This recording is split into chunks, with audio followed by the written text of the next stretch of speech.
সবাইকে স্বাগত। নিউজ 24 সকাল 7টার সংবাদে আপনাদের সঙ্গে আছি আমি তামিমুর রহমান তন্ময়। এতক্ষণ দেখছিলেন সংবাদ শিরোনাম, এবার যাচ্ছি পুরো সংবাদে। মাঠে ঠকছেন কৃষক আর বাজারে ভোক্তারা, তবে অধিক মুনাফা পাচ্ছে মধ্যস্বত্বভোগীরা। বাজারে 60-70 টাকার নিচে মিলছে না কোনো সবজি। গত 2 মাস ধরে রাজধানীর বাজারে দামের এমন উত্তাপ। বাজার অর্থনীতিবিদরা বলছেন, সিন্ডিকেটের হাতে ভোক্তা ও কৃষক দুপক্ষই জিম্মি। নিয়ন্ত্রক সংস্থাগুলোর দাবি দাম অচিরেই ভোক্তার নাগালে আসবে। বিস্তারিত আশিকুর রহমান শ্রাবণের প্রতিবেদনের ক্যামেরা ছিলেন মেহেদি হাসান সুমন। কৃষক, রোদ পোড়া বৃষ্টি ভেজা তামাটে শরীর, সন্তানের মতো যত্ন করে ফসল ফলান। প্রকৃতি সদয় হলে ফুল, ফসল, সবজিতে ভরে যায় মাঠ। নরসিংদীতে এবার সবজির ফলন ভালোই হয়েছে। মাচানের লাউগুলো দিন বদলের স্বপ্ন নিয়ে ঝুলে আছে। বেগুনের ফলনও বেশ ভালো, কিন্তু দাম কেমন পেয়েছেন তারা? আমরা তো সবজির দাম অনেক কম পাইতেছি। এটার কারণ হলো সবজি কয়েক বিঘি কিনে হয়, মানে উৎপন্ন করে ইয়ার ডাবল পাইকার লাভ। অদৃশ্য সিন্ডিকেটের প্রান্তিক পর্যায়ের সদস্যরা হলেন স্থানীয় পাইকার। এই বাজারেও তাদের উপস্থিতি আছে। নিজেদের উৎপাদিত সবজির এই স্থানীয় বাজারেও পাইকারদের কাছে ঠকছেন কৃষকরা। পর্যাপ্ত পরিমাণে মাল দেয় তো ব্যাপারে একটা সিন্ডিকেট করলে লাভ তো সিন্ডিকেটে লাভ তো আর কৃষকের পাইতো না। 3-4 রাত পরে তো আপনার বেচা কেনাটা হইতেছে। প্রকৃতভাবে লাভ হচ্ছে একমাত্র কাঁচামালের খুচরা দোকানদাররা, পাইকারি ব্যবসায়ী তো না। মাঠে ঠকছে কৃষক, বাজারে ভোক্তারা। যে কোনো ধরনের সবজি ঢাকার সঙ্গে এদের পার্থক্য প্রায় কেজিতে 30 থেকে 40 টাকা। এর কারণ তারা বলছেন মধ্যস্বত্বভোগীদের দৌরাত্ম্য এবং পরিবহনের ব্যয়। যশোর কিংবা পাবনার পাইকারি বাজারে যে শিমের দাম কেজিতে 50 টাকার মধ্যে, রাজধানীতে সেটাই 120 থেকে 140 টাকা। একইভাবে 45 থেকে 60 টাকার বেগুন বাজার ভেদে 70 থেকে 110 টাকা। পরিসংখ্যান বলছে প্রায় সব ধরনের সবজিতে 30 থেকে 60 টাকা পর্যন্ত দামের পার্থক্য তৈরি করছে মধ্যস্বত্বভোগীরা। সেই দামটা এমন পর্যায়ে ওখানে সিন্ডিকেট করে কমায় রাখা হয় যে কৃষকরা চাইলেও এর চেয়ে বেশি দামে বিক্রি করতে পারেন না। আমি বলবো যে স্ট্রাকচার্ড মার্কেট নাই, অনিয়ন্ত্রিত মূল্য বৃদ্ধি। সেই অনিয়ন্ত্রিত মূল্য বৃদ্ধির ফলাফল আসলে হলো যে 3 গুণ বা 4 গুণ দামে আপনার বিক্রি হয়। এটা মস্ত বড় সংকট। এই সংকটের উত্তরণ না হলে মানুষের মধ্যে হাহাকার বহুগুণ বাড়বে। কঠোর পদক্ষেপ নেওয়া যুক্তিসঙ্গত হবে।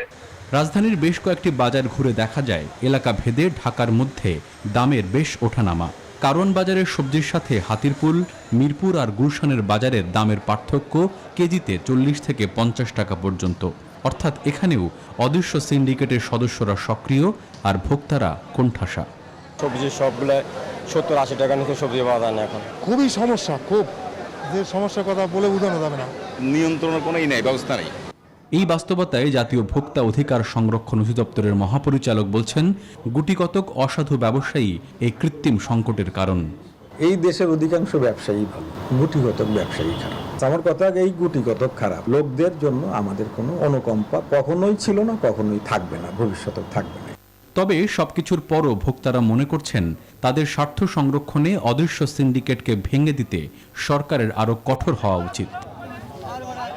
আশিকুর রহমান শ্রাবণ, নিউজ 24, ঢাকা। অবসান কিংবা বন্ধ করলে পিপলস লিজিং এর সমস্যার সমাধান হবে না বলে মনে করেন সংশ্লিষ্টরা। এতে আমানতকারী, বিনিয়োগকারী সহ সব পক্ষই ক্ষতির মুখে পড়বে বলে মনে করছেন বিশেষজ্ঞরা। এজন্য যে কোনো মূল্যে প্রতিষ্ঠানটিকে পুনরায় চালুর কথা বলছেন তারা। আইনজীবীরা বলছেন, বাংলাদেশ ব্যাংকের সদিচ্ছা থাকলেই চালু করা সম্ভব প্রতিষ্ঠানটি। তবে এখনই এই বিষয়ে মুখ খুলতে চায় না বাংলাদেশ ব্যাংক। সুলতান আহমেদ জানাচ্ছেন বিস্তারিত। 1997 সালে কার্যক্রম শুরু করে আর্থিক প্রতিষ্ঠান people's leasing and financial service limited 2005 সালে দাপটের সাথে তালিকাভুক্ত হয় পুঁজিবাজারে। মোট 28 কোটি 54 লাখ শেয়ার বিক্রি করে পুঁজিবাজার থেকে তুলে নেয় প্রায় 3000 কোটি টাকা। এর বাইরে আমানত হিসেবে নিয়েছে আরও প্রায় 2000 কোটি টাকা। তবে ব্যাপক দুর্নীতি আর অনিয়মের অভিযোগে 2014 সালে প্রতিষ্ঠানটিতে অবজারভার নিয়োগ করে কেন্দ্রীয় ব্যাংক। এরপরও নিয়ম নীতির তোয়াক্কা করেননি প্রতিষ্ঠানটির কর্ণধাররা। সবশেষ 2019 সালে হঠাৎ করেই অবসানের কথা জানিয়ে আদালতের দ্বারস্থ হয় কেন্দ্রীয় ব্যাংক। সে সময় অবশ্য আমানতকারীদের টাকা ফেরত দেওয়ার আশ্বাস দেয় কেন্দ্রীয় ব্যাংক কর্মকর্তারা। তবে বছর পেরিয়ে গেলেও 6,000 আমানতকারীর 700 কোটি টাকার কোনো সুরাহা হয়নি। বাধ্য হয়ে গেল সোমবার আন্দোলনে নামেন বিনিয়োগকারীরা। প্রধানমন্ত্রীর কাছে দাবি করেন প্রতিষ্ঠানটি পুনরায় চালু করে পাওনা পরিশোধের। 2.5 বছর যাবৎ আমরা নিদারুণ অর্থ কষ্টে আছি। আমরা সাধারণ ডিপোজিটর, অসহায় ডিপোজিটর, আমাদের তো কোনো দোষ নেই। আমরা কেন এটার মধ্যে পিষে মারা যাব? মাননীয় প্রধানমন্ত্রীর কাছে আমাদের আকুল আবেদন যে পিপুল লিজিংকে বন্ধ না করে, অবসান না করে, এটাকে পুনর্গঠন করে এটা যারা আমানতকারী তাদের আমানতকে সুরক্ষা করা। একটা বন্ধ হলে বাকিগুলোও ধস নামবে। বিশেষজ্ঞরা বলছেন পাওনা পরিশোধের পাশাপাশি এই ঘটনায় যারা জড়িত তাদের শাস্তির আওতায় আনার কথা। আজকে আমি পিপলস লিজিংকে উদ্ধার করে ফেললাম বাংলাদেশ ব্যাংক সরকার থেকে টাকা দিয়ে। আমি কি সিগন্যাল দিলাম জনগণের কাছে? আমি কি সিগন্যাল দিলাম লুটেরাদের কাছে? লুটেরাদের কাছে আমি সিগন্যাল দিলাম যে তোমার লুট করো, আমার কোনো অসুবিধা নেই, আমি তোমাকে ধরব না। কেন্দ্রীয় ব্যাংক চাইলে এই প্রতিষ্ঠানটি পুনরায় চালু সম্ভব বলে জানালেন এই আইনজীবী। ফাইন্যান্স মিনিস্ট্রির কোলাবোরেশনে বাংলাদেশ ব্যাংক যদি চায় এটাকে রিকনস্ট্রাক্ট করতে পারে, এট দি সেম টাইম এটাকে হয়তো বা ভালো কোনো এনবিএফ এর সাথে এটা মার্জারও করতে পারে। হাইকোর্টকে যদি তারা একটা অ্যাপ্লিকেশন দেয় যে withdrawal application of the company matter, তাহলেই কিন্তু তারা এই কাজটা করতে পারে। কেন্দ্রীয় ব্যাংক মুখপাত্র অবশ্য এ বিষয়ে এখনই মন্তব্য করতে রাজি হননি, তবে শীঘ্রই একটি ইতিবাচক সিদ্ধান্ত আসতে পারে বলেও ইঙ্গিত দেন তিনি। সুলতান আহমেদ, নিউজ 24, ঢাকা। চীনের পররাষ্ট্রমন্ত্রী ও স্টেট কাউন্সিলর ওয়াং ই জানিয়েছেন বাস্তুচ্যুত রোহিঙ্গা জনগোষ্ঠীকে মিয়ানমারে ফেরত নেওয়া হবে বলে সম্প্রতি মিয়ানমার আবারও চীনকে আশ্বস্ত করেছে। চীনের পররাষ্ট্রমন্ত্রী বাংলাদেশের পররাষ্ট্রমন্ত্রী ডক্টর AK আব্দুল মোমেনের বৃহস্পতিবারের সন্ধ্যায় টেলিফোনে আলাপকালে এই কথা জানান।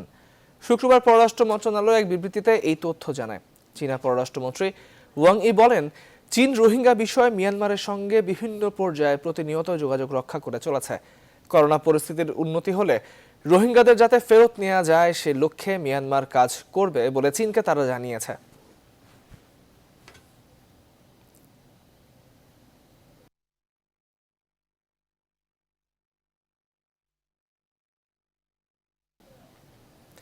মিয়ানমার চীনকে কি বলেছে তার চেয়ে রোহিঙ্গাদের ফেরাতে চীন মিয়ানমারকে কি বলেছে তা গুরুত্বপূর্ণ বলে মন্তব্য করেছেন সাবেক পররাষ্ট্র সচিব তৌহিদ হোসেন। তার মতে মিয়ানমারের আশ্বাস বিশ্বাসযোগ্য নয়।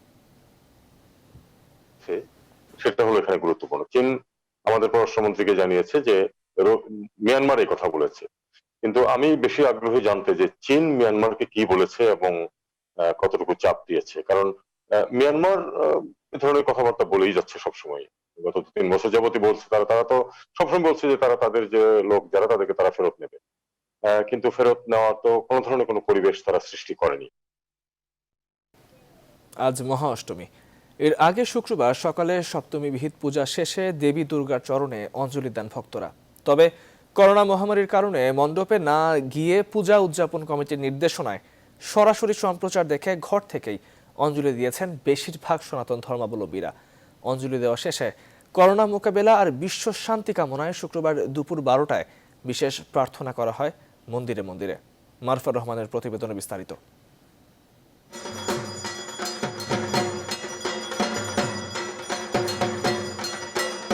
মহাসপ্তমীর সকালে 9টি গাছের পাতা আর শুদ্ধ জলে স্নান করিয়ে বিহিত পূজায় দেবীর আরাধনা চলে। সপ্তমীর দিনে দেবী হলেন সার্বজনীন, আর ভক্তরা কুড়াতে এলেন তার আশীর্বাদ। জানি না, হয়তো আজকেই প্রথম, আজকেই শেষ এই পূজায় আমরা মায়ের দর্শন করতে আসলাম। অনেকেই ঘরে বসে দিবে, আবার অনেকেই এখানে আসবে। যারা এখানে আসবে, কেন্দ্রীয় পূজা মণ্ডপ যারা এখানে আসবে, তাদেরকে আমরা অবশ্যই স্বাস্থ্যবিধি মেনে আমরা এই অঞ্জলি দেওয়ার ব্যবস্থা করব। এবছর দেবীর আগমন দোলাই চড়ে, যার অর্থ মহামারীর আশঙ্কা। তাই করোনা থেকে বাঁচতে আর বিশ্ব শান্তির জন্য বিশেষ প্রার্থনা করেছেন দুর্গতি নাশিনীর ভক্তরা। এবার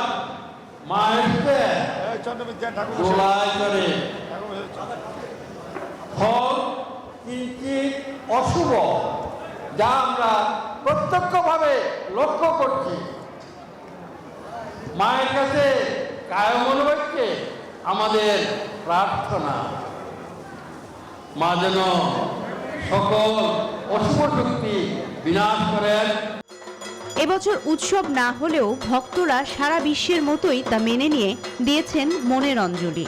মায়ের কাছে একটাই চাওয়া যে দেশের এরকম পরিস্থিতির মধ্যে মা যেন সবাইকে অনেক সুস্থ করে দেয়। মায়ের আগমনের মাধ্যমে উনি যেভাবে অসুরকে বধ করেন সেভাবে আমাদের জীবন থেকে করোনাকেও দূর করবেন। মায়ের কাছে একটাই চাওয়া যেন মায়ের সাথে সাথে সবকিছু মানে মহাবিশ্ব করোনা থেকে যেন আমরা সবাই একটু সুস্থ থাকতে পারি। করোনা মহামারীর কারণে এবার অঞ্জলি দেওয়ার ব্যবস্থা করা হয়েছে সরাসরি টেলিভিশন এবং ফেসবুকে। ভক্তদের বাসায় বসেই অঞ্জলি দেওয়ার আহ্বান জানিয়েছে বাংলাদেশ পূজা উদযাপন পরিষদ। মারুফা রহমান, নিউজ 24, ঢাকা। কলকাতার বাঙালির কাছে দুর্গাপূজা মানেই একটা আবেগ, যাকে কেন্দ্র করে উঠে আসে অনবদ্য সব শিল্প ভাবনা। এবারে পূজার বাজেটে ঘাটতি থাকলেও কমতি ছিল না শিল্প ভাবনার। গেল কয়েক মাস ধরে ভারতে যা ঘটেছে তার ভিত্তিতেই পূজার থিম সাজিয়েছে কলকাতার বারোয়ারি পূজা মণ্ডপগুলো। কলকাতা থেকে বিস্তারিত জানাচ্ছেন ভাস্কর সর্দার। বাঙালির কাছে দুর্গাপূজা মানেই একটা আবেগ, যাকে কেন্দ্র করে উঠে আসে অনবদ্য সব শিল্প ভাবনা। এবারের পুজোর বাজেট ঘাটতি থাকলেও তার ব্যতিক্রম ঘটেনি। গত কয়েক মাস ধরে ভারতবর্ষে যা ঘটেছে তার ভিত্তিতেই পুজোর থিম সাজিয়েছেন কলকাতার বারোয়ারি পুজো মণ্ডপগুলো। তার মধ্যে অন্যতম দক্ষিণ কলকাতার বেহালা অঞ্চলের বরিশা ক্লাব। করোনাকালে তাদের থিম মারির দেশে ত্রাণের বেশে, অন্নপূর্ণার ভেলায় ভেসে। করোনাকালে পরিযায়ী শ্রমিকদের অসহায়তার রূপ দেখেছে ভারতবাসী। ভিন রাজ্যে কাজ করে বা মাথার উপর ছাদ হারিয়ে হাজার হাজার কিলোমিটার পার করে শ্রমিকরা পাড়ি দিয়েছিল গন্তব্যে। অনেকে প্রাণও হারিয়েছেন খাবারের কষ্টে, জলের কষ্টে। তো আমরা চেষ্টা করছি সেই ব্যথা কিংবা সেই দুঃখটাকে মানুষের কাছে আমাদের এই প্রতিমার উপস্থাপনার মধ্যে দিয়ে, প্যান্ডেলের উপস্থাপনার মধ্যে দিয়ে পৌঁছে দেওয়ার জন্য। এখানে দুর্গাকে দেখা যাবে অন্য রূপে।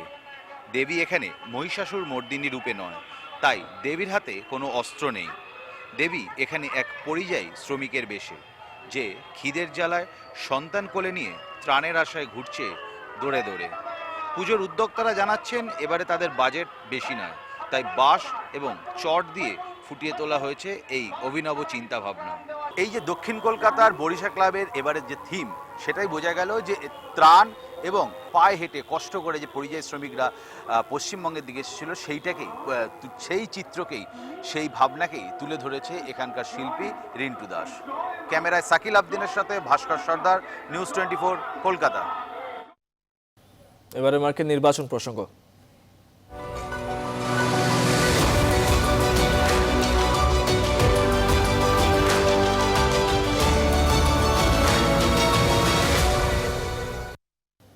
দর্শক, যুক্তরাষ্ট্রের প্রেসিডেন্ট নির্বাচনের খবর জানাতে যুক্তরাষ্ট্র থেকে আমাদের সঙ্গে সরাসরি যুক্ত হচ্ছেন সুলতানুর রহমান। সুলতানুর রহমান, শুভ সকাল। নির্বাচনের আগে বিতর্ক শেষ হয়েছে, তো এখন মার্কিন ভোটার যারা রয়েছেন তাদের পাল্লা কোন দিকে ভারী বলে মনে হচ্ছে?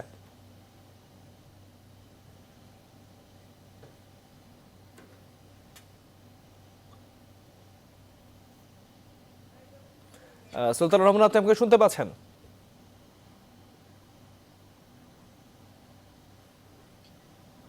সুলতানুর রহমান, আপনি আমাকে শুনতে পাচ্ছেন?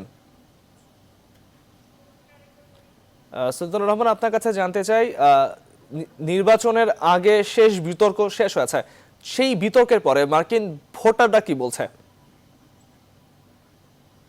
নির্বাচনের বাকি আছে আর মাত্র 11 দিন।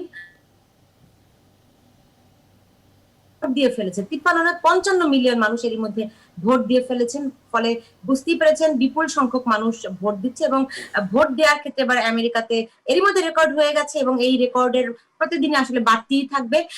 তবে যারা এর মধ্যে একটি সবচেয়ে গুরুত্বপূর্ণ স্টেট যেটি ফ্লোরিডাতে আগাম ভোট গ্রহণ শুরু হওয়ার পর থেকে এখন পর্যন্ত 5 মিলিয়ন ভোটার ভোট দিয়েছেন। তাদের মধ্যে আসলে 44% ডেমোক্র্যাট এবং 35% রিপাবলিকান। ফলে বুঝতেই পারছেন আগাম ভোট দেওয়ার ক্ষেত্রে ডেমোক্র্যাটরা প্রায় বড় ব্যবধানে, প্রায় 10%-এরও বেশি শতাংশ ডেমোক্র্যাটরা বেশি ভোট দিচ্ছেন। এরকম একটি অবস্থায় প্রেসিডেন্ট ডোনাল্ড ট্রাম্প আজও কিন্তু ফ্লোরিডা সফর করেছেন। সেখানে যারা সিনিয়র নাগরিক রয়েছেন তাদের কাছে তিনি ভোট চেয়েছেন, তাদের সুযোগ সুবিধা বাড়ানোর প্রতিশ্রুতি তিনি দিয়েছেন। এদিকে ফ্লোরিডাতে আগামীকাল যাবেন সাবেক প্রেসিডেন্ট বারাক ওবামা, তিনি জো বাইডেনের পক্ষে। এরই মধ্যে নির্বাচনে প্রচারণায় নেমেছেন। তিনি পেনসিলভেনিয়াতে গিয়েছিলেন, সেখানে তিনি আফ্রিকান আমেরিকান এবং এখানকার যারা মাইনরিটি কমিউনিটি রয়েছে তাদের ভোট চেয়েছেন জো বাইডেনের জন্য। এটি কিন্তু আমেরিকার ইতিহাসে একেবারেই ব্যতিক্রম। এই কারণে কোনো রানিং প্রেসিডেন্টের বিরুদ্ধে কোনো সাবেক প্রেসিডেন্ট আসলে নির্বাচনী প্রচারণায় নামার কোনো রেওয়াজ নেই। সেদিক থেকে বারাক ওবামা একেবারেই ব্যতিক্রমী একটি কাজ করেছেন। তবে তিনি ডেমোক্র্যাটদের যে কনভেনশন হয়েছিল সেখানেও তিনি প্রেসিডেন্ট ডোনাল্ড ট্রাম্পের যেভাবে সমালোচনা করেছেন সেটিও ব্যতিক্রমী ছিল। এরকম একটি অবস্থায় আসলে নিউ ইয়র্কে আগামীকাল থেকে শুরু হতে যাচ্ছে আগাম ভোট গ্রহণ। এই স্টেটটি ব্লু স্টেট, বেশিরভাগ মানুষের ডেমোক্র্যাট। সামগ্রিকভাবে ভোটের প্রচারণা একেবারে তুঙ্গে। তার মধ্যে গতকাল যে প্রেসিডেন্সিয়াল বিতর্কটি হয়ে গেছে, এই বিতর্কের আসলে মানুষের ভোটারদের উপর কোনো প্রভাব আছে কিনা এ নিয়ে গবেষকদের অনেক সন্দেহ রয়েছে। যারা যেই দলকে ভোট দিবেন বা মাইন্ড সেট করে রাখেন তার আগেই সেট করে রাখেন, তবে সুইং ভোটারদের উপর এর একটা প্রভাব থাকতে পারে। বেশিরভাগ বিশেষজ্ঞই বলছেন জো বাইডেন এই দেশকে নিয়ে, দেশের মানুষকে নিয়ে তার যে আগাম পরিকল্পনা রয়েছে সেটি তিনি খুব সুস্পষ্টভাবে বিতর্কে তুলে ধরতে পেরেছেন। সেদিক থেকে প্রেসিডেন্ট ডোনাল্ড ট্রাম্প একেবারেই তিনি খুব অপরিকল্পিত, তার যে খুব বেশি একটা পরিকল্পনা নেই সেটিও স্পষ্ট হয়েছে বলে অনেক বিশ্লেষক মনে করছেন। এরকম একটি অবস্থায় আমি আগেও বলেছিলাম জো বাইডেন যে একটি ঘোষণা দিয়েছেন যে 11 মিলিয়ন আনডকুমেন্টেড অভিবাসীকে তিনি বৈধতা দিতে চান এবং নির্বাচিত হলে 100 দিনের মধ্যে।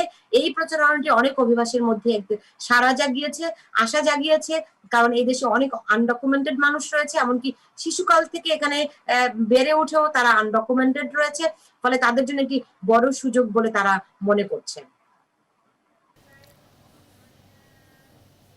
সুলতানা রহমান, আপনাকে ধন্যবাদ যুক্তরাষ্ট্র থেকে আমাদের সঙ্গে যুক্ত হবার জন্য। যাচ্ছি দর্শক, নিউজ 24 সংবাদের পর্যায়ে নিয়েছি আর একটি বিরতি, সঙ্গেই থাকুন। বিরতির পর স্বাগত আর একবার, আপনারা দেখছেন নিউজ 24 সংবাদ। বাংলাদেশ প্রতিদিনের নির্বাহী সম্পাদক ও জনপ্রিয় কলামিস্ট পীর হাবিবুর রহমানের উত্তর অ্যাপার্টমেন্টে হামলার ঘটনার তীব্র নিন্দা ও প্রতিবাদ জানিয়েছে আওয়ামী লীগ।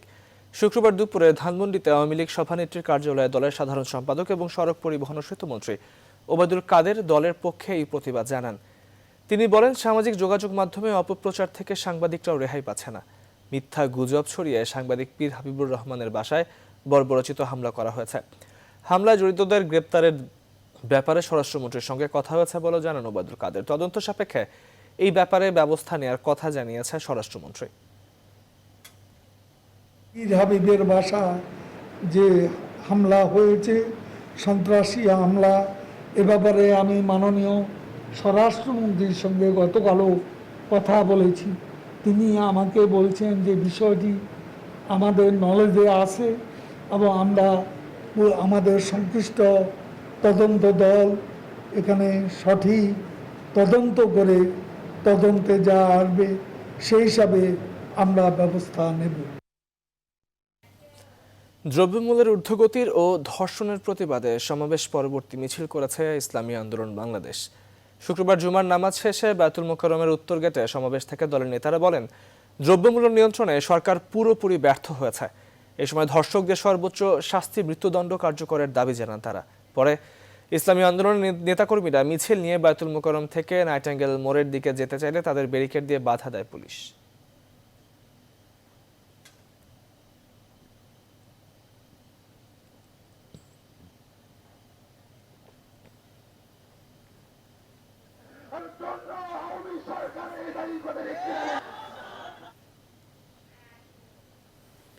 এবারে দেশে করোনা পরিস্থিতির খবর।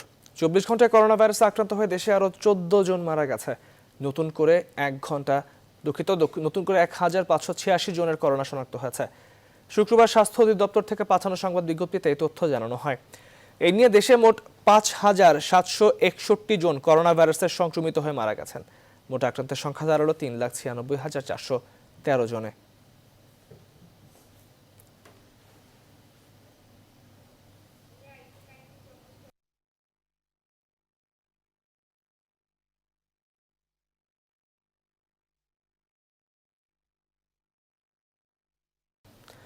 এদিকে সারা বিশ্বে করোনা ভাইরাসের দ্বিতীয় ঢেউয়ে ইউরোপ সহ অনেকগুলো দেশই নতুন করে লকডাউনে যেতে বাধ্য হচ্ছে। গেল 24 ঘন্টায় ফ্রান্সে আক্রান্ত হয়েছে 42,000 মানুষ। এছাড়াও হটস্পট হিসেবে যুক্তরাজ্যে 20,000, স্পেনে 19,900, ইতালিতে 19,000 ও জার্মানিতে 13,000-এর বেশি মানুষ নতুন করে আক্রান্ত হয়েছে। এই অবস্থায় ফ্রান্সের বিভিন্ন স্থানে রাত্রিকালীন কারফিউ আরও বর্ধিত করার পাশাপাশি দিনেও সামাজিক দূরত্বে কড়াকড়ি আরোপ করা হয়েছে। আগামী বছরের গ্রীষ্ম পর্যন্ত করোনা ভাইরাস থাকবে বলে মন্তব্য করছেন ফ্রান্সের প্রেসিডেন্ট ইমানুয়েল ম্যাক্রো। এছাড়াও যুক্তরাষ্ট্রে কোভিড-19 একদিনে নতুন করে আক্রান্ত হয়েছেন প্রায় 79,000 মানুষ এবং প্রাণহানি হয়েছে 894 জনের। এদিকে ভারতের ক্রমবর্ধমান সংক্রমণের মাঝে প্রধানমন্ত্রী নরেন্দ্র মোদী উৎসবে জমায়েত হতে নিষেধ করলেও শুক্রবার বিহারে আয়োজিত রাজ্য নির্বাচনী প্রচারণায় অংশ নেন তিনি। রাহুল গান্ধীও আয়োজন করেন বিশাল জনসভার। এর ফলে করোনার আরও দ্রুত সংক্রমণের আশঙ্কা করা হচ্ছে। সব মিলিয়ে বিশ্বজুড়ে একদিনে আক্রান্ত হয়েছেন 4,87,000।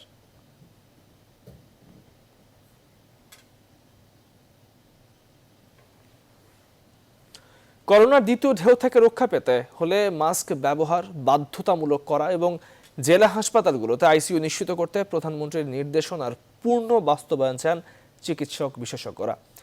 পাশাপাশি আইসিইউগুলো পরিচালনার জন্য দ্রুততার সঙ্গে জনবল তৈরির দিকেও সরকারের মনোযোগী হওয়া উচিত বলে অভিমত তাদের। তারা বলছেন, সংক্রমণ ঠেকাতে আক্রান্তদের আইসোলেশন নিশ্চিত করতে হবে শতভাগ। তানজির মেহেদি জানাচ্ছেন বিস্তারিত। প্রকৃতির হিসেব বলছে শীত আসি করছে। শীত প্রধান দেশগুলোর অভিজ্ঞতা থেকে দেখা যায় ঠান্ডা বাড়ার সঙ্গে সঙ্গে করোনা ভাইরাসের দ্বিতীয় ঢেউ আঘাত হানার শঙ্কাও বাড়ছে। মাস্ক পরা বাধ্যতামূলক করা ছাড়াও বেশ কিছু পদক্ষেপ গ্রহণে এরই মধ্যে সংশ্লিষ্টদের নির্দেশনা দিয়েছেন প্রধানমন্ত্রী শেখ হাসিনা। বিশেষজ্ঞরাও বলছেন, শীতের সময় নানা উৎসব আয়োজনের কারণে জনসমাগম বেড়ে যায়। সংক্রমণ থেকে সুরক্ষিত থাকতে হলে স্বাস্থ্যবিধি মেনে চলার কোনো বিকল্প নেই। মাস্ক পরা, ডিস্টেন্স মেনটেন করা যেখানে খুব বেশি সম্ভব হচ্ছে না, রাস্তাঘাটে সম্ভব কিন্তু বাজারে খুব অসুবিধা হচ্ছে। কিন্তু হাত ধোয়ার ব্যবস্থা করতে হবে। আরেকটা হাত ধোয়ার ব্যবস্থা করতে হবে বাসের যে স্ট্যান্ড গুলো আছে, যারা লক্ষণযুক্ত তাদেরকে পরীক্ষা করে আইসোলেশন করা এবং তাদের বন্ধুদের এবং স্বজনদেরকে কোয়ারেন্টাইন করা, এই কাজটি সবচেয়ে বেশি জরুরি। সরকার যদি সহায়তা না করে, স্বাস্থ্য বিভাগ যদি সহায়তা না করে, মানুষের বাড়ি বাড়ি গিয়ে রোগী খুঁজে তাকে যদি আমরা আইসোলেশন না করি, তাহলে কিন্তু সংক্রমণটা বাড়তেই থাকবে। জনস্বাস্থ্য বিশেষজ্ঞরা বলছেন, চিকিৎসা ক্ষেত্রে অনেক দুর্বলতা কাটিয়ে উঠেছে দেশ। তবে কেন্দ্রীয় অক্সিজেন ব্যবস্থা বাড়াতে পারলে করোনার দ্বিতীয় ঢেউ মোকাবিলা অনেকটা সহজ হয়ে উঠতে পারে। জেলা লেভেলে একটা করে আইসিইউ থাকতে হবে। এখন এই নির্দেশনা কতটুকু প্রতিপালিত হয়েছে সেটা দেখতে হবে। উপজেলা লেভেল পর্যন্ত প্রত্যেকটা হাসপাতালে সেন্ট্রাল অক্সিজেন সাপ্লাই থাকতে হবে। চিকিৎসক ও নার্সদেরকে খুব দ্রুত আইসিইউ চালাবার জন্য দ্রুত প্রশিক্ষণ নিয়ে ফেলতে হবে। 1 মাসের প্রশিক্ষণ হোক বা 2 মাসের প্রশিক্ষণ হোক এই সময়টাতে, কারণ আইসিইউ যত আছে তত প্রশিক্ষিত জনবল কিন্তু নেই। করোনা টেস্টের পরিধি বাড়াতে হবে। তৃণমূল পর্যায়ে অ্যান্টিজেন টেস্টের ব্যবস্থা করতে হবে। সারা দেশে একটি করোনা জরিপ করে দেশে করোনার সত্যিকারের চিত্রটি তুলে ধরতে হবে। গত কিছুদিনে করোনা পরিস্থিতির কিছুটা উন্নতি হলেও গত 8 মাসে আক্রান্তের সংখ্যা প্রায় 4 লাখ, আর মারা গেছে 5,500-এরও বেশি মানুষ। Tanzir Mehedi, news 24, Dhaka. Plasma therapy corona virus আক্রান্ত রোগীর মৃত্যুর ঝুঁকি কমাতে পারে না। নতুন এক গবেষণা এমন তথ্য উঠে এসেছে। ব্রিটিশ মেডিকেল জার্নাল BMJ-এর গবেষণা নিবন্ধে বলা হয়েছে, কোভিড-19 থেকে সেরে ওঠা ব্যক্তির অ্যান্টিবডি সমৃদ্ধ প্লাজমা আক্রান্ত রোগীর দেহে প্রয়োগ করেও মৃত্যু ঝুঁকি কমানো যায়নি। করোনা ভাইরাসের বিরুদ্ধে এই প্লাজমা সামান্যই কার্যকর বলে দেখা গেছে। হাসপাতালে ভর্তি হওয়া 400-র বেশি কোভিড-19 রোগীর উপর ট্রায়াল চালিয়ে গবেষণাটি করা হয়েছে। করোনা ভাইরাসের সংক্রমিত রোগীদের চিকিৎসাও কয়েকটি দেশে এই প্লাজমা থেরাপির ব্যবহার চলছে।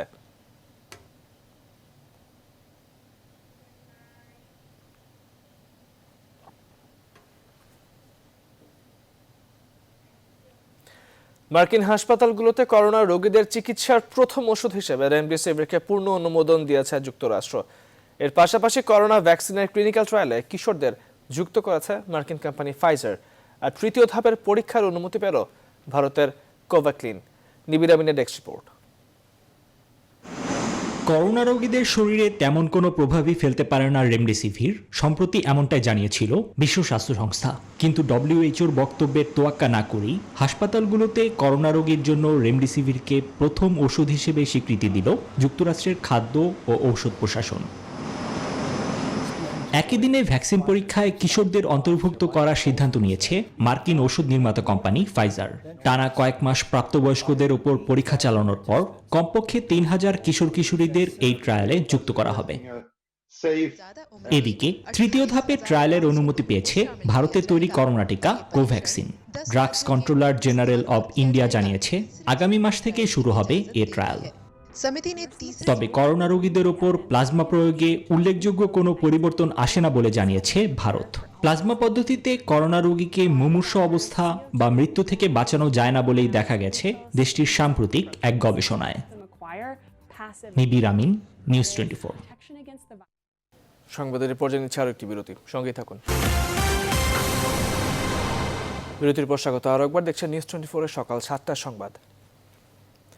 এক স্কুল শিক্ষার্থীকে ধর্ষণের অভিযোগে নরসিংদীর রায়পুর উপজেলা ছাত্রলীগ সভাপতি আসাদুল হক চৌধুরী শাকিলকের বিরুদ্ধে মামলা হয়েছে থানায়। শুক্রবার দুপুরে ভুক্তভোগী ওই ছাত্রী বাদী হয়ে রায়পুরা থানায় মামলা দায়ের করেন। অভিযোগ রয়েছে বৃহস্পতিবার রাতে রায়পুরা সরকারি রাজু অডিটোরিয়ামের এই ধর্ষণের ঘটনা ঘটে। পুলিশ ও স্বজনরা জানায় ওই স্কুল ছাত্রীর সঙ্গে শাকিলের প্রেমের সম্পর্ক ছিল।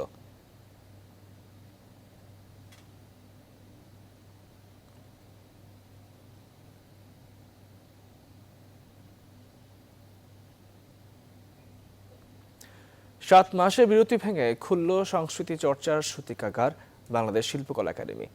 3 নাটক আর শরৎ উৎসবের প্রথম দিনেই মুখর ছিল এই আঙ্গিনা। সেই সাথে 23 অক্টোবর থেকে খোলা ছায়া স্টার সিনেপ্লেক্সের সবগুলো শাখা, যেখানে প্রথম দিনে সিনেমা প্রেমীদের উপস্থিতিও ছিল চোখে পড়ার মতো। ফাতেমা কাউসার জানাচ্ছেন বিস্তারিত। হেমন্তে এসেও শরতের বৃষ্টি মঞ্চে নাটক দেখা ও অনুষ্ঠান উপভোগের ক্ষেত্রে একটিও বাধা হয়ে দাঁড়াতে পারেনি। ছুটির দিনে তাই এই অঙ্গনে নেমে আসে আনন্দধারা। শিল্পী ও দর্শকদের কোলাহলে মুখর হয়ে ওঠে শুক্রবার সন্ধ্যা। এদিন জাতীয় নাট্যশালার মূল মিলনায়তনে মঞ্চস্থ হয় পালাকারের নাটক উজানের মৃত্যু। পরীক্ষণ থিয়েটার হলে জাগরণী থিয়েটার প্রযোজিত নাটক রাজার চিঠি এবং স্টুডিও থিয়েটার হলে চলে খেয়ালি নাট্যগোষ্ঠীর প্রতিষ্ঠাতা AK কবিরের স্মরণে 2 দিনব্যাপী স্মরণ অনুষ্ঠান। 7 মাস 5 দিন পর নাট্যকর্মীদের দীর্ঘদিনের দাবির মুখে খুলে দেওয়া হয় একাডেমির এসব মিলনায়তন। তার সঙ্গে আনন্দের খবর, এসব মিলনায়তন বিনা ভাড়ায় পান সংশ্লিষ্টরা। স্বাস্থ্যবিধি মেনে সংস্কার শুরু করার জন্য সেখানে হল ভাড়াতে ভর্তুকি দিতে হয়, ভর্তুকি দেবো। খুব ভালো লাগছে যে ইনশাল্লাহ সব দরজায় খুলে যাবে। শিল্পকলাটা খুলে দেওয়াতে হচ্ছে আমাদের থিয়েটার কর্মীদের জন্য একটা ঈদের মতো। অনেকদিন ধরে বাসায় ছিলাম, তো আজকে ফার্স্ট টাইম থিয়েটারে দেখতে আসলাম।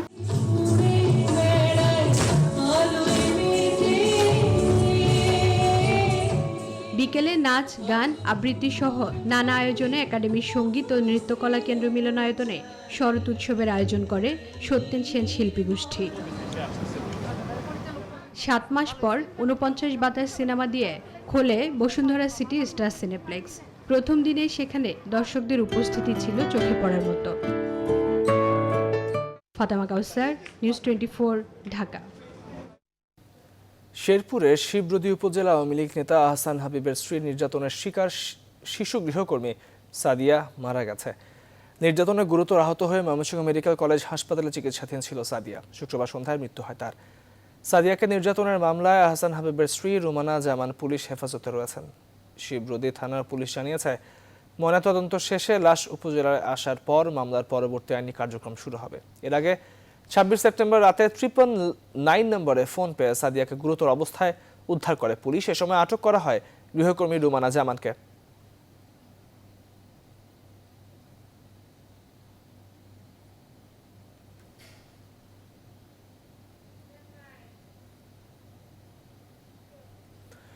অনলাইনে প্রতারণা ও মানি লন্ডারিং এর অভিযোগে স্যামুয়েল নামে এক নাইজেরিয়ানকে আটক করেছে NSI ও র্যাব। গেল বুধবার রাতে রাজধানীর খিলক্ষেত এলাকা থেকে তাকে আটক করা হয়। বেশ কিছুদিন ধরে ওই বিদেশি NSI এর নজরদারিতে ছিল বলে জানিয়েছে জাতীয় নিরাপত্তা সংস্থা। সম্প্রতি অনলাইনে কোকাকোলা কোম্পানির নামে পুরস্কারের প্রলোভন দেখে বেশ কয়েকজনের কাছ থেকে টাকা হাতিয়ে নিয়েছেন এই নাইজেরিয়ান। আটকের পর তাকে খিলক্ষেত থানায় সোপর্দ করা হয়।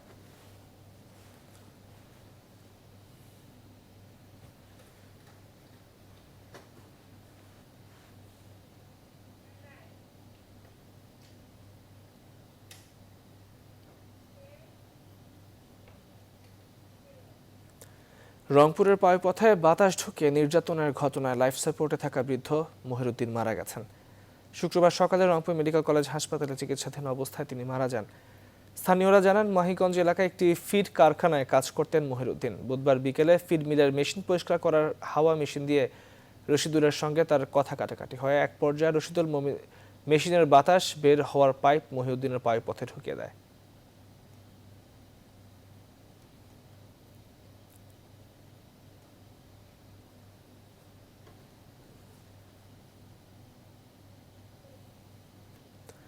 নারায়ণগঞ্জের রূপগঞ্জের প্রিমিয়ার স্টিল মিলে গলিত লোহায় দগ্ধ আরও একজন শ্রমিকের মৃত্যু হয়েছে। শুক্রবার রাতে ঢাকা মেডিকেল কলেজ হাসপাতালের বার্ন ইউনিটে চিকিৎসাধীন শাকিল নামে শ্রমিকের মৃত্যু হয়। এ নিয়ে ওই ঘটনায় 2 শ্রমিকের মৃত্যু হলো। এর আগে বৃহস্পতিবার রাত 2টায় ওই কারখানায় শ্রমিকদের ওপর গলিত লোহা ছিটকে পড়ায় 6 জন আহত হয়। এর মধ্যে মিজানুর রহমান নামে একজন ঘটনার কিছুক্ষণ পরই মারা যান। বাকিদের ঢাকা মেডিকেল কলেজ হাসপাতালে ভর্তি করা হয়েছে।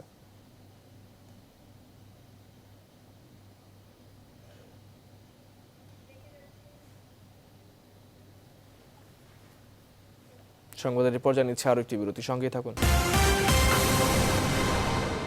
এরপর স্বাগত আরেকবার, আপনারা দেখছেন নিউজ 24 সংবাদ। মালয়েশিয়ার বহুল আলোচিত 1MDB দুর্নীতি কেলেঙ্কারিতে নিজেদের ভূমিকার কথা স্বীকার করেছে যুক্তরাষ্ট্র ভিত্তিক বহুজাতিক ব্যাংক গোল্ডম্যান স্যাক্স। আর চলমান তদন্ত বন্ধে প্রায় 300 কোটি মার্কিন ডলার দিতে রাজি হচ্ছে তারা। কোম্পানিটির মালয়েশিয়ার প্রতিষ্ঠান যুক্তরাষ্ট্রের আদালতে স্বীকার করেছে রাষ্ট্রীয় মালিকানাধীন বিনিয়োগ তহবিলের জন্য অর্থ সংগ্রহের কাজ পেতে 100 কোটি ডলারের বেশি ঘুষ দিয়েছিলেন তারা।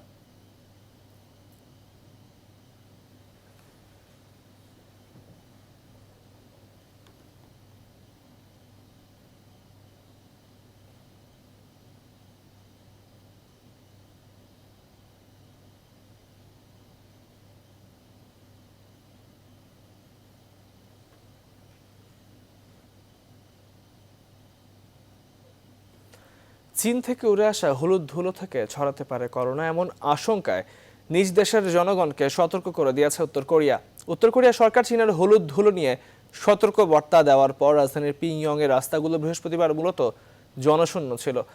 করোনা ঠেকাতে গত জানুয়ারি থেকে সীমান্ত বন্ধ করে দেওয়া সহ কড়া সতর্কতা অবলম্বন করছে উত্তর কোরিয়া।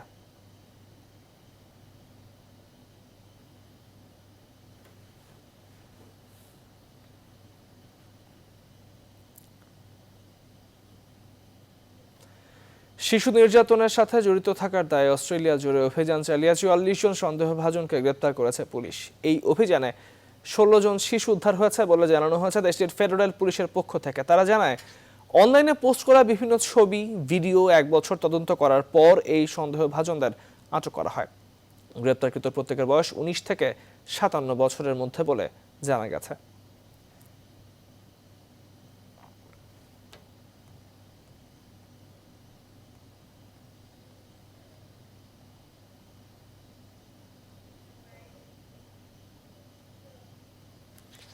News 24 sports. করোনা বাস্তবতায় বন্ধ থাকা ফুটবল একাডেমির কার্যক্রম আবারও শুরু করতে যাচ্ছে বাংলাদেশ ফুটবল ফেডারেশন কর্তাদের নিয়ে ফোর্টিজ স্পোর্টস গ্রাউন্ড পরিদর্শন করেছেন কাজী সালাউদ্দিন। 3টি বয়সভিত্তিক দল নিয়ে কাজ শুরুর পরিকল্পনা বাফুফের, তবে দীর্ঘমেয়াদী পরিকল্পনা না গিয়ে আপাতত মধ্য ও স্বল্পমেয়াদী পরিকল্পনায় হাঁটবে বাফুফে। মাহফুজুল ইসলামের রিপোর্টে বিস্তারিত। ফোর্টিজ স্পোর্টস গ্রাউন্ড পরিদর্শনে কাজী সালাউদ্দিন, সঙ্গে নতুন কমিটির নির্বাচিত সহ সভাপতি ও ডেভেলপমেন্ট কমিটির দায়িত্ব পাওয়া আতাউর রহমান মানিক এবং টেকনিক্যাল ডিরেক্টর পল স্মলি। উদ্দেশ্য বন্ধ থাকা বাফুফের আবাসিক ট্রেনিং ক্যাম্পটি পুনরায় চালু করা। Long term is 10 years to 17 years। Mid টার্মের ছেলেরা হলো 13 to 16, আর শর্ট টার্ম হলো 16 to 20। আমরা শুরু যেটা করব mid term and short term, আর লং টার্ম করার জন্য we will need another 6 months। দীর্ঘদিনের চাওয়া ফুটবল একাডেমি পায়নি পূর্ণতা। গেল বছর ফোর্টিজ গ্রুপের সঙ্গে পার্টনারশিপে ট্রেনিং একাডেমিটি চালু হলেও পরে তা করোনা বাস্তবতায় বন্ধ থাকে। এটির ভবিষ্যৎ নিয়েও ছিল শঙ্কা। তবে আবারও সেটি চালু হবার পথে নিজেদের নানান পরিকল্পনার কথা জানান সংশ্লিষ্টরা। লং টার্মের যেই বিষয়টা, এটা আমি আগেও বলেছি, এখনো বলি, কিন্তু এটা আমাদের একটু সময় নিতে হবে। এটা নিয়ে আমরা এখনো আলোচনা করতেছি। আমরা চাই একাডেমি শুড গো অন আরেকটু প্রফেশনাল ওয়েতে, আরেকটু বেটার ওয়েতে, লাইক আরেকটু আর্লিয়ার এজ গ্রুপে স্টার্ট করে। এদিকে দেশে একটি পূর্ণাঙ্গ ফুটবল স্টেডিয়াম নির্মাণে সরকারের কাছে সহায়তা চাইবেন বলে জানান কাজী সালাউদ্দিন। যে প্রাইম মিনিস্টারের সাথে আলাপ করবো যে আমাদের দেশে একটা কমপ্লায়েন্স ফুটবল স্টেডিয়াম নাই, এবং আমাদেরকে একটা দুটা compliance, FIFA compliance football stadium করে দেওয়ার জন্য। মাহফুজুল ইসলাম, নিউজ 24, ঢাকা। 217 দিন পর শুটিংয়ে ফিরলেন ফেরদৌস পূর্ণিমা জুটি। বিএফডিসিতে ওবায়দুল কাদেরের উপন্যাস অবলম্বনে নির্মিত গাংচিল সিনেমার শুটিং শুরু করেছেন তারা। ঘূর্ণিঝড় জলোচ্ছ্বাসের সাথে যুদ্ধ করে টিকে থাকা মানুষের গল্প নিয়ে নির্মিত সিনেমাটি পরিচালনা করছেন নাইম ইমতিয়াজ নিয়ামুল। বিস্তারিত জানাচ্ছেন ফাতেমা কাউসার। বিএফডিসির 9 নং ফ্লোরের এই ব্যস্ততা সড়ক পরিবহন ও সেতুমন্ত্রী ওবায়দুল কাদেরের উপন্যাস অবলম্বনে নির্মিত হতে যাওয়া সিনেমা গাংচিলের। করোনামুক্ত হয়ে গত 17 অক্টোবর এই সিনেমার শুটিংয়ে অংশ নিয়ে 7 মাসের লম্বা বিরতির ইতি টানেন পূর্ণিমা। এদিকে বিউটি সার্কাসে 217 দিন পর শুটিংয়ে অংশ নেন ফেরদৌস। নোয়াখালীর গাংচিল গ্রামের মানুষের জীবনযাত্রার চিত্র নিয়ে সাজানো চলচ্চিত্রটির গল্প, যেখানে প্রথমবার সাংবাদিকের ভূমিকায় দেখা যাবে ফেরদৌসকে। গুরুত্বপূর্ণ একটি চরিত্রে অভিনয় করেছেন তারিক আনাম খানও। ক্যারিয়ারের শুরুর দিন থেকেই প্রচুর সাংবাদিকদের সাথে বন্ধুত্ব, তো তাদেরকে কিছুটা মাথায় রেখেছি। বাট এখন যেহেতু ইলেকট্রনিক মিডিয়ার জন্য তো অন্য লেভেলের জার্নালিজমটা চলে গেছে, তো সেই ব্যাপারগুলি চেষ্টা করছি ফুটিয়ে তুলতে। যে ফেরদৌস ঋতুপর্ণা হলে তো এক ধরনের দর্শক আসতো, ফেরদৌস পূর্ণিমা হলে এক ধরনের আসবে, এখন সবাই আসবে। আমি নিজে খুব এনজয় করি ভিন্ন ধরনের ভিন্ন ক্যারেক্টার করতে, ভিন্ন ধরনের ছবির কন্টেন্ট সেইভাবে চেষ্টা করি। হয়তো অনেক সময় পারি, অনেক সময় পারি না। তো ছবির গল্প যদি হয়, গল্প যদি মানুষের বুকে ধাক্কা দেয়, তাহলে কিন্তু ছবি আজ না হোক কাল মানুষ দেখবে। দর্শক হলে আসবে না এই শঙ্কায় এবছর গাংচিল প্রেক্ষাগৃহে আসছে না বলে জানান নির্মাতা। কমপ্লিট করে সমস্ত কিছু রেডি করে রাখবো, দেন একটা সময় আমরা এটা যে কোনো সময় যদি পরিস্থিতি ভালো হয় তাহলে আমরা রিলিজ দেব। আর বিকল্প হিসাবে আমরা চিন্তা করছি যে ওটিটি প্ল্যাটফর্মে দেওয়ার, তো অলরেডি ইন্ডিয়াতে কথাবার্তা বলছি।